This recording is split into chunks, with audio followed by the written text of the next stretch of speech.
I was laughing, unaware of the fact that someone is watching me. I caught a feeling that someone might be watching me. A note appeared in my locker that said, "I see you, but do you see me?" Some days later, I found a photo of myself sleeping taken from outside my window. I confronted my best friend because I had doubts, but he denied everything. He had proof that he wasn't even in town. The photos kept coming day after day, each one signed with a cryptic symbol. My best friend found a hidden camera in my room, but it wasn't his. He showed me his phone that had hundreds of photos of me, but none matched the ones I'd received. He told me, trembling, that someone is framing him, but he does not know who. I didn't want to believe him until I found a photo of him asleep just like me. The symbol on the photos matched a tattoo on my ex's wrist. He was back. My ex denied everything, but his eyes meant something else. The photos stopped coming, but now I felt I was being watched everywhere. I teamed up with my best friend, determined to find out who was behind this. I found a hidden folder that had photos of me, but also of my ex. My ex had told me that, "You'll never escape me, I own you." My best friend confessed he had been following me, but only to protect me from my ex. I didn't know who to trust, my ex, my best friend, or even myself. A new photo arrived, but this time of my best friend and my ex together. My best friend swore that he didn't know my ex, but the photo said otherwise. I dug deeper, finding old messages between them. They had been friends some years ago. My ex's voice taunted me. "He's not who you think he is. Ask him." My best friend started crying and admitting he had been paid by my ex to watch me. He told me he did not know my ex's intentions. He swore he fell for me for real. I felt betrayed, but couldn't deny the connection we'd built. Was it all a deception?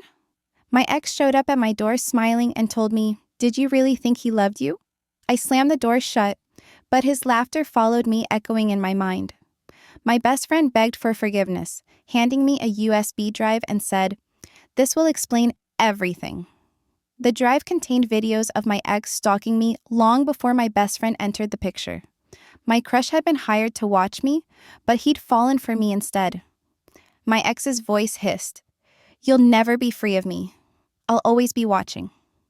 My best friend and I devised a plan to trap my ex using me as bait. I pretended to fall for my ex's tricks, luring him into a false sense of security. My best friend hid nearby, ready to catch him in the act. But something went wrong. My ex didn't show. Instead, a stranger appeared, holding a camera and smiling strangely. The stranger vanished, leaving behind a single photo of me and my best friend planning. I panicked, realizing my ex had outsmarted us. This was never about me. My crush's phone buzzed with a message. "You should have stayed out of this." Some days later, I found my best friend in an abandoned warehouse. He was bruised but alive, my ex nowhere in sight.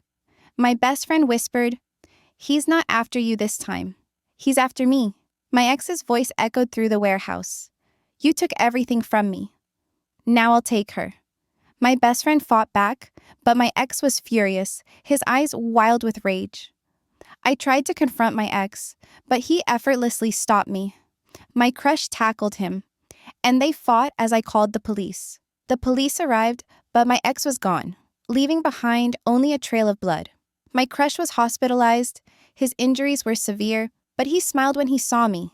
He told me that he is really ashamed of what he did and begs for forgiveness. I held his hand, realizing I'd fallen for him despite the lies. My ex was never found, but his final message was, "This isn't over."